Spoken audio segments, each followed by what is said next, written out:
Shalom, shalom, my brothers and sisters. Shalom, shalom. Before I get into this presentation, this audio presentation, let me read 1 John 4:1. 1 John 4:1. It states here, "Beloved ones, do not believe every spirit, but prove the spirits, whether they are of Elohim, because many false prophets has gone out into the world." It is my interpretation and understanding of that scripture is that if we receive impulses, compelling influences from a spirit within, that verse, 1 John 4:1, instructs us to try the spirits, to prove the spirit. It is for that reason that I am about to present to you some information that I am compelled to present. If these words are true and are of Elohim, then they will come to pass and clarity will come. If I have been influenced by a wrong spirit, that too will become evidence, and let my actions be a testimony of what not to do. But before you rush to judgment, pray and watch and seek the Almighty Father,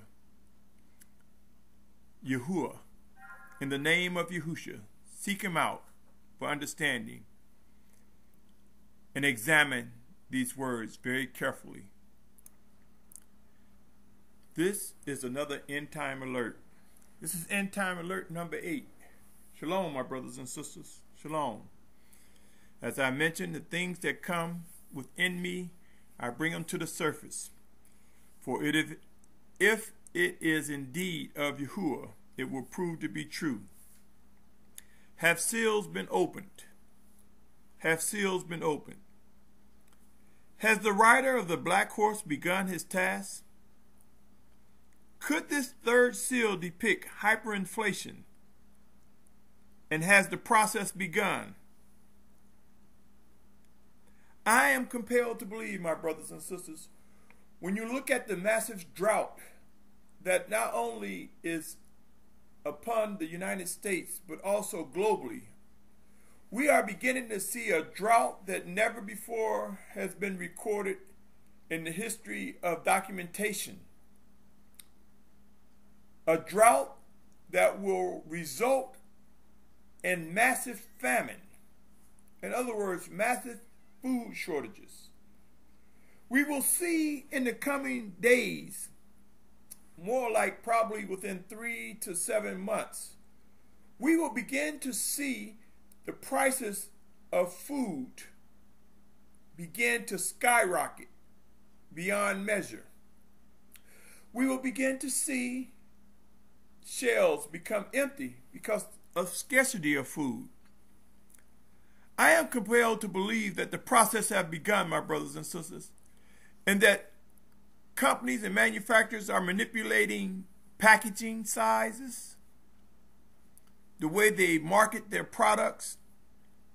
I am compelled to believe that the government, through subsidies and through technological and media manipulation, are masking the realities of what we are facing as it relates to hyperinflation in the coming famine, or should I say the increased famine, because famine exists already, but it's increasing at an alarming rate.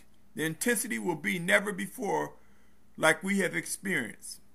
And to all you city dwellers who think, well, I can just go to the store, or I'm not worried, I can buy the food. If it's not there, there would be nothing to buy, no matter how much you're willing to pay for it, no matter how much gold or silver or what you think you can trade for it. If the food is not there, it's just not there. So think on these things, my brothers and sisters. Think on these things and pray. And for those of you who are preppers and have stored some food, I salute you. But keep in mind that a time will come when Yashar'al will be gathered. There will be transition points. I believe, I am compelled to believe with all my heart, there will be transition points. So we will not be able to just hide out in our homes or a fortress with all this extra food for those who are preparing, somewhere at some time we will be forced to move. So make sure you also have a strategy for preparing enough food to last you towards the journey in which the Father will influence you to move. And I have mentioned on my website and in many other platforms that I believe those that are in the United States will be compelled to move towards eastwards. And I believe it will be somewhere in Virginia. I also believe across the globe we will begin to see natural disasters and things that will occur that will begin to influence man to start converging towards the promised land. So in the United States, it may be the East Coast. For Canada, South America, whether it be if you're in Japan, it would be westward. But I am compelled to believe that the seal has been opened, that this third seal that depicts hyperinflation, and whether we realize it or not, I believe that process has begun. Beware, it will not be spontaneous, as many people believe it to be. Pray on these matters. Be not alarmed. But this is a time, brothers and sisters, when we must focus and ask ourselves, are we seeking to have a ready mind to worship and obey the Most High? Think on these things. Pray on these things, my brothers. These are some trying times that we're coming into. May Yahuah have mercy on us and direct our footsteps. Shalom. Shalom.